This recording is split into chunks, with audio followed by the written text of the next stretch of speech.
Our idea was to, this being the only thatched cottage of its kind on the island, we decided that it was really worth trying to get it rebuilt and look more or less what it would have looked like when it was first built.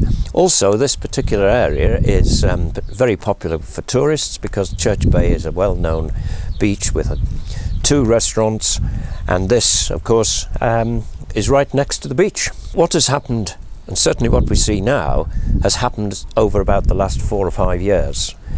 Now, for visitors coming, they really have got an absolute treasure, historical treasures are all around this cottage. We've been given amazing, authentic pottery, brass, implements, tools, everything to give the impression that it is still an active cottage. The property became derelict. The roof had fallen in.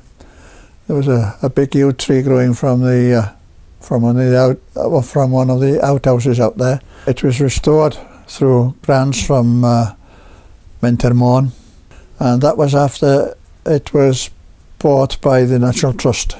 In order for that to happen, we had to form a group of volunteers which are called Cyfeillion Swtan. That's Friends of Swtan. We've had school children here making projects.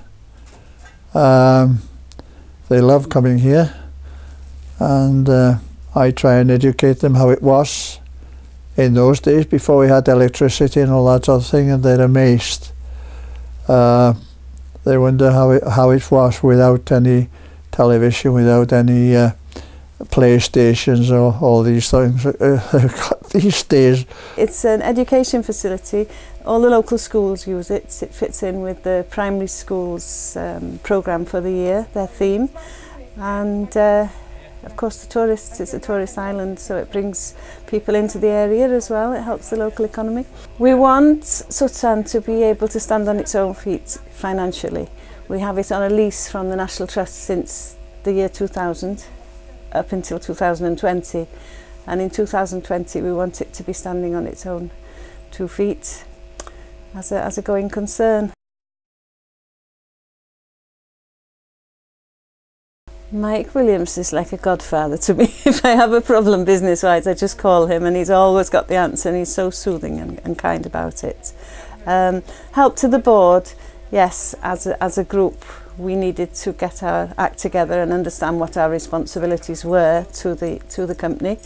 They put in a very useful piece of information. It was just a bespoke training that I think she was an outside person that they brought in, and she helped us put together the policy on safeguarding children and vulnerable adults, because that's really important for us to have that. We set up and we were all keen on getting the place up and running and having it lovely, and then we realised that as a business we had to have policies and practices, and as employers, because we employ our custodians, we had responsibilities for them as well, and of course to the general public who come here.